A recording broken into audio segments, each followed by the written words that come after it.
Je vous salue tous, c'est votre frère, le pasteur Salomon Kaninga, le seul de l'émission L'Aide de l'Église.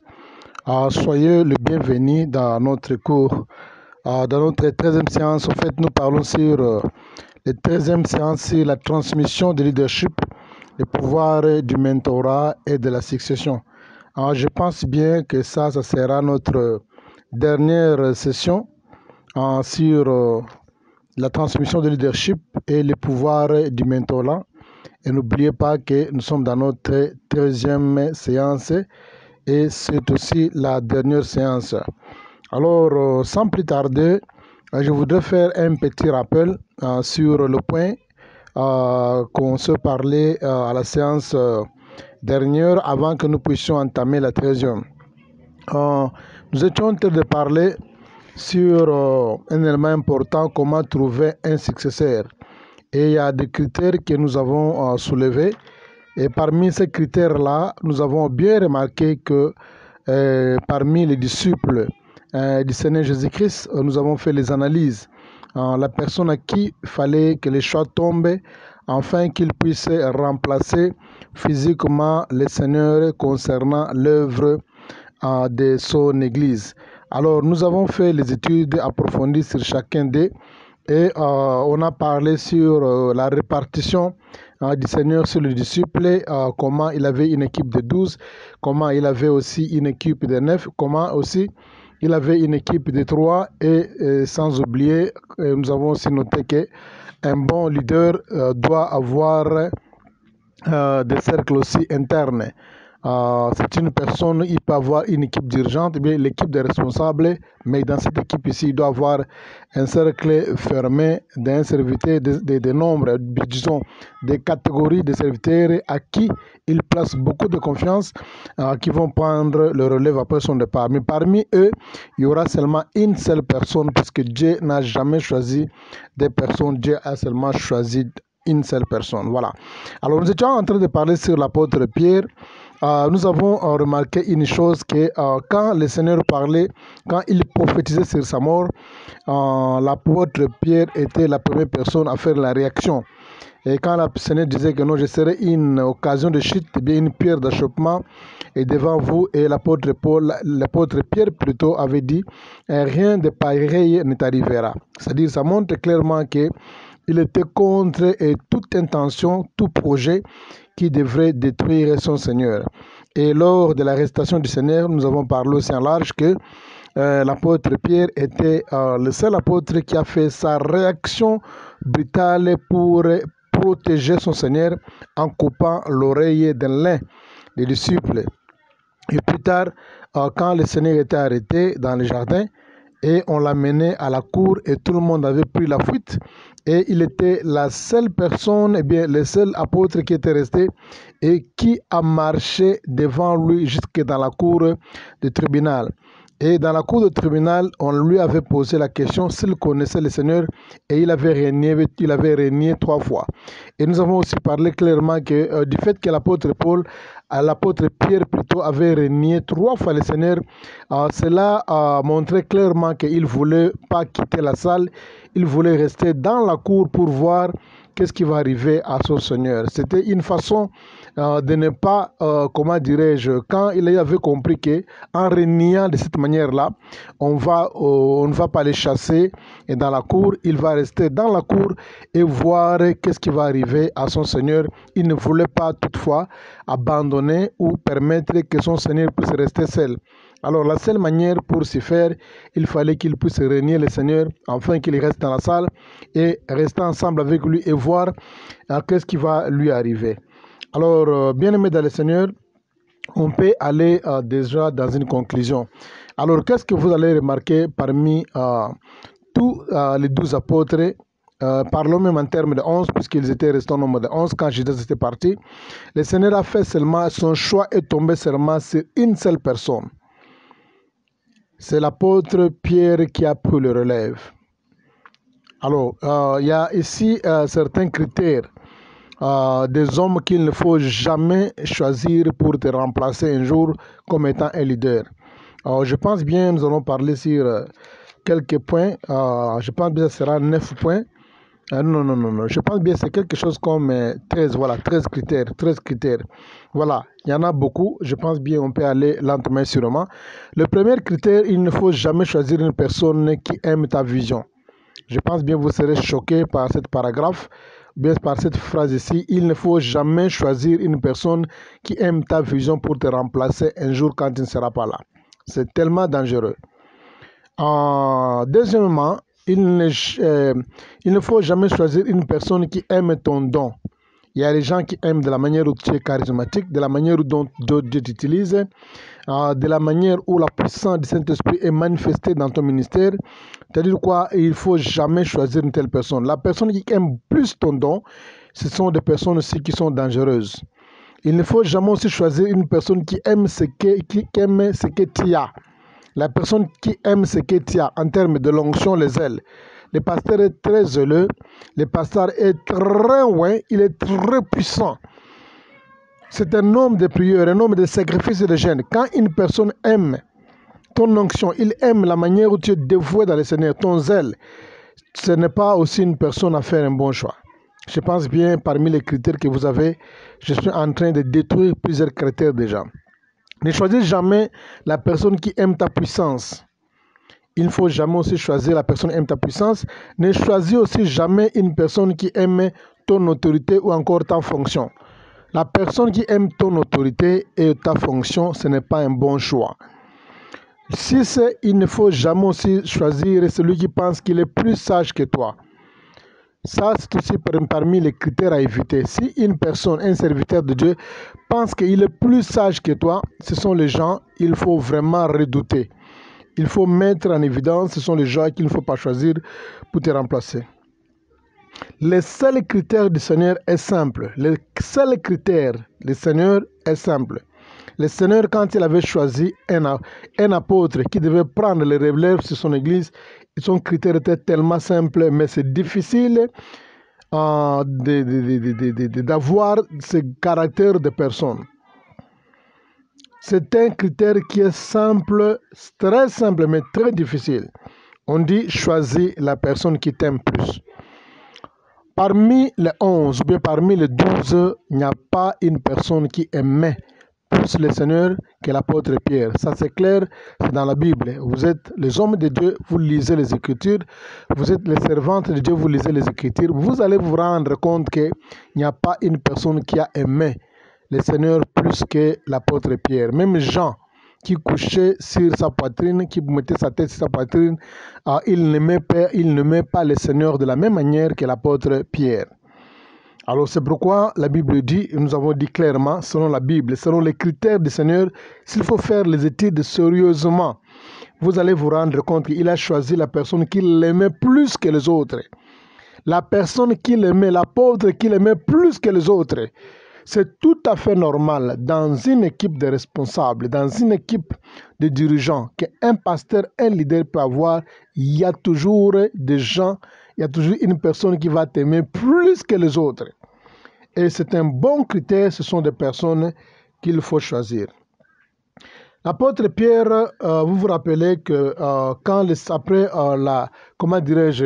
après la deuxième pêche miraculeuse, après la résurrection du Seigneur, il y avait aussi la deuxième pêche miraculeuse. Vous vous rappelez, après la deuxième pêche miraculeuse, la Bible dit que le Seigneur s'est réapparu encore parmi les disciples. Quand il s'est réapparu encore devant les disciples, il est allé tout droit vers Pierre. Ils étaient tous là, mais il est allé tout droit vers Pierre, uniquement vers Pierre. Pourquoi? Puisqu'il avait compris que ça, c'est la personne qu'il aimait plus. Et quand il est allé là-bas, il a posé 3 fois la question. Puisqu'il savait que non, Pierre avait la succession de leadership. Il a posé la question, Pierre, m'aimes-tu?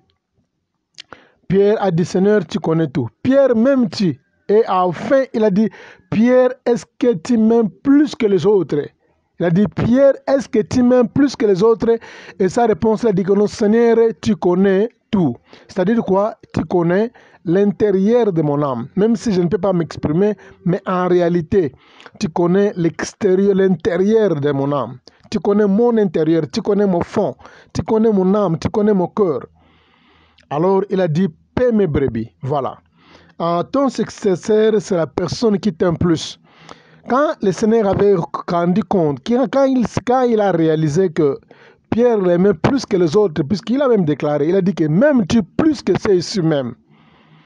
Et il a dit, paie mes brebis.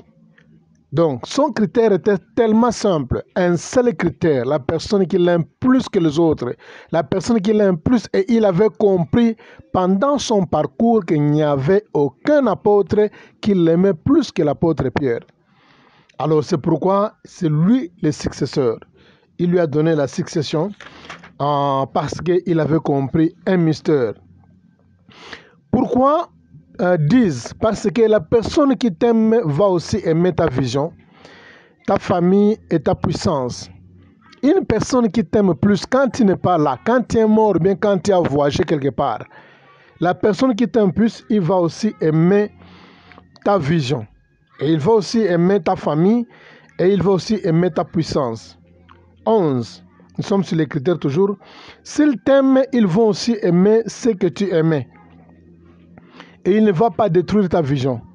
Ça, c'est la 11e raison, ou bien le 11e critère. Si une personne qui t'aime beaucoup, il va aussi aimer toutes les choses que toi tu aimais. Même les gens que tu aimais, il va aussi les aimer de la même manière. Pourquoi? Parce qu'il ne va pas détruire ta vision. Il va aimer ce que tu aimais. Et il ne va pas détruire ta vision. 12. Celui qui t'aime va protéger ta vision et il ne va pas la détruire. La personne qui t'aime plus quand tu es absent, quand tu es mort, quand tu es parti, il va aussi aimer ta vision. Il va la protéger. Il va protéger aussi ta vision et il ne va pas la détruire. 13. Celui qui t'aime va valoriser ce que tu avais aussi valorisé. Il va valoriser ce que tu aimais, que tu avais aimé, et il va aussi le préserver. Donc ici, il ne va pas seulement protéger. Dans 13, nous parlons en termes de préservation. La personne qui t'aime, il va aussi valoriser ce que tu avais valorisé. Et il va aussi faire quoi? Il va aussi préserver. Valoriser ce que tu valorisais, ou encore il va valoriser ce que tu aimais. Et il va aussi le préserver. Il va préserver toutes choses que tu avais valorisées. Il va préserver tout ce que tu aimais.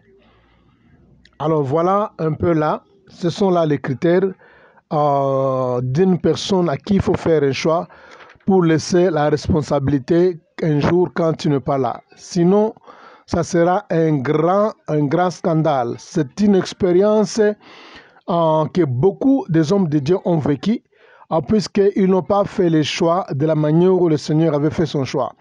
Alors, je ne pense pas qu'il y a une personne qui peut corriger le Seigneur. Il y a une personne qui est au-dessus du Seigneur et une personne qui connaît plus que le Seigneur.